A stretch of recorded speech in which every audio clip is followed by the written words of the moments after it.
Hey everybody, it's Eddie from Tokyo. This is your cryptocurrency update from Japan, and this video is jam-packed. Huge news for the XRP holders, hoping for a real world use case like stablecoins from around the globe flocking to the XRP Ledger. Yeah, and clarifying also exactly what happens with XRP in that case. And then a backscene view. This is about the EVM sidechain. Who's building on it? Well, I will show you. And does the XRPL have bugs? Well, there was a study, and I'll share the results. Surprise marketing out of SBI. SBI Holdings in Japan is the largest outside shareholder of Ripple, and wow, they are progressive.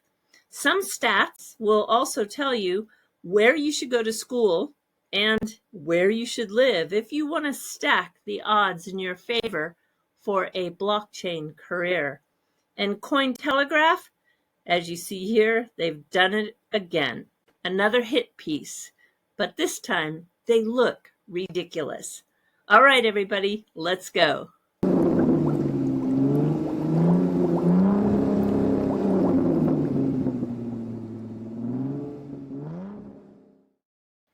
Okay, let's go straight to the XAGO news. This community is funny.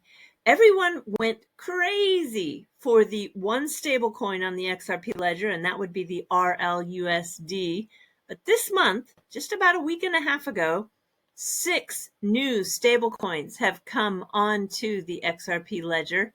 You can see that it was confirmed by XAGO themselves that they only use the XRPL, and hardly anybody noticed. Well, I can tell you it's big news.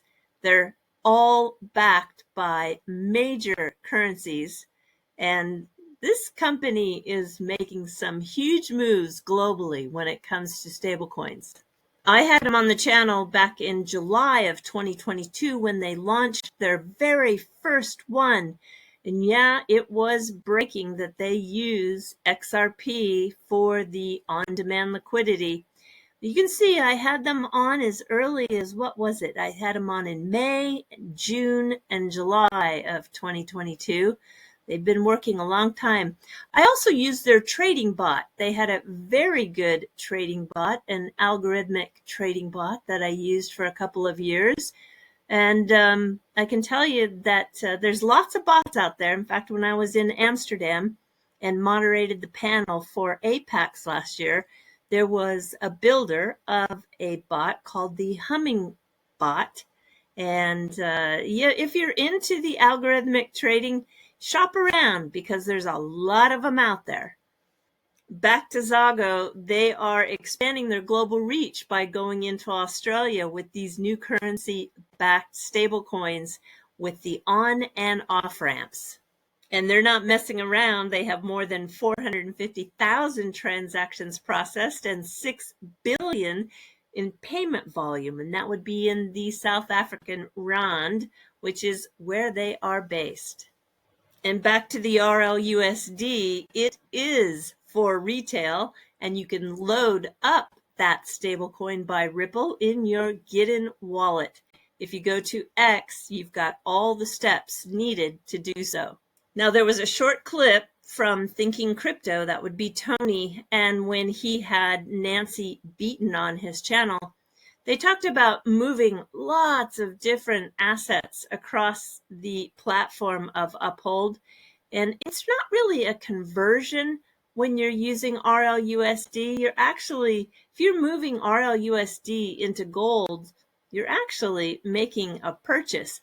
And this particular account said, guess what? For every RLUSD transaction, it will automatically bridge through XRP. That is not true. In this case, yeah, you're using the stablecoin to make the purchase, and not all RLUSD is on the XRP Ledger. Most of it is issued on Ethereum. But if you are on the XRP Ledger, it only bridges through if you have that pair, and it is the best path. And Vet also weighed in. He said that the auto bridging is not always triggered, only under certain conditions. we need a ton of issued assets on chain to get this effect triggered more often. The usage currently isn't quite there yet. However, it goes on to say that auto bridging is awesome. All right, we're going to jump into the backside, behind the scenes of what's going on, who's building on the XRP EVM sidechain. There's a lot of them. There's wallets, there's bridges, there are DeFi solutions, lots of explorers, a faucet, 20-some tools, a learning app, and some oracles. And you can see here, Strobe. This is one I'm very interested in. They're going to be speaking at Apex in Singapore. And wow, they've got quite the website. You can join the wait list soon.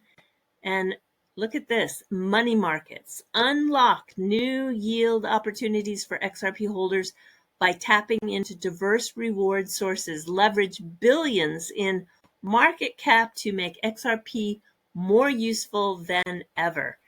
I can't wait to see this project live.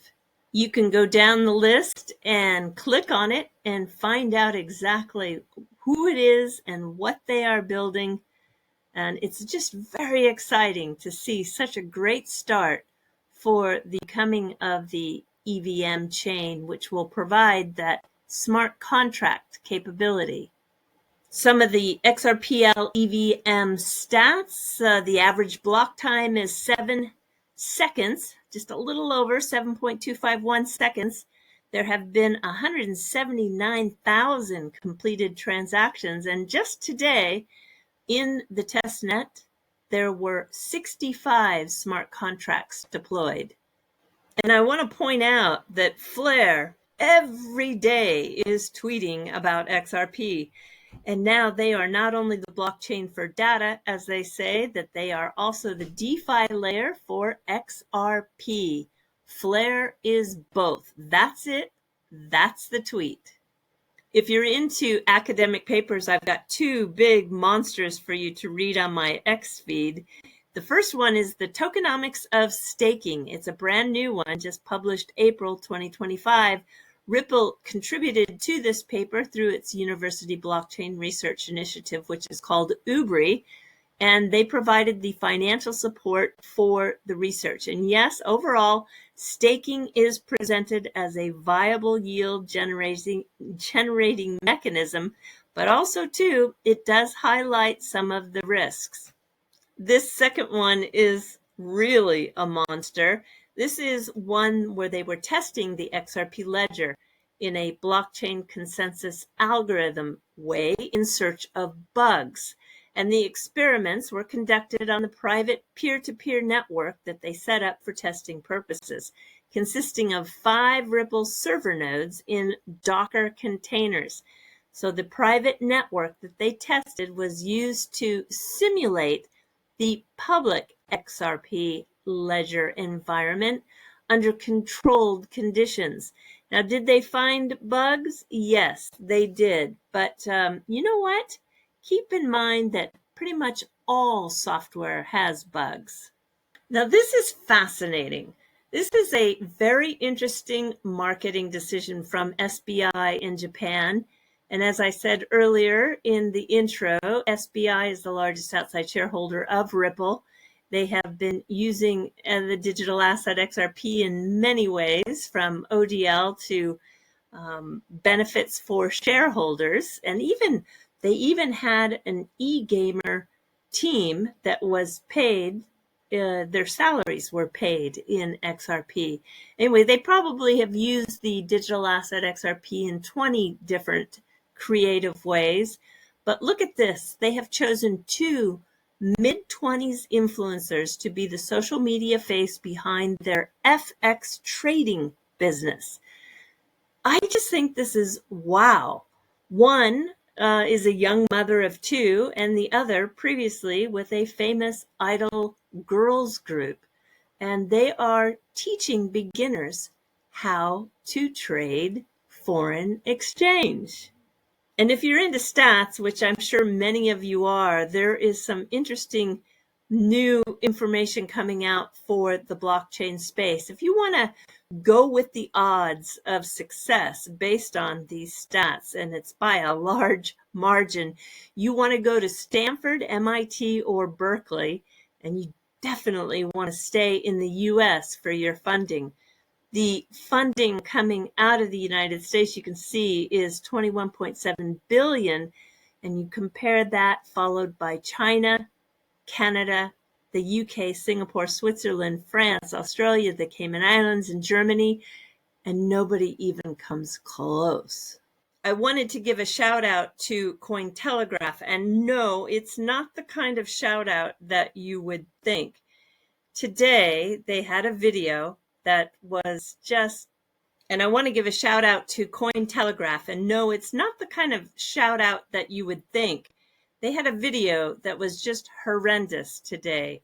And if they think that is a non-biased deep dive educational piece on XRP, then I want to introduce them to some real experts who can help bring their coverage up to an acceptable level. And what is so ridiculous is here they've put in a picture of Arthur Brito, one of the very mysterious co-creators of the XRP Ledger. But this poor guy, he's been taken for Arthur Brito on previous occasions, and it's actually Michael Del Castillo, known as Del Rey Man on X, and that is not Arthur Brito. But just not only getting this wrong, the whole entire video was a hit piece, unfortunately, and they really need to clean up their act. All right, everybody, let's hope the momentum keeps going up and to the right. Until next time, do take care. Sayonara for now. Bye-bye.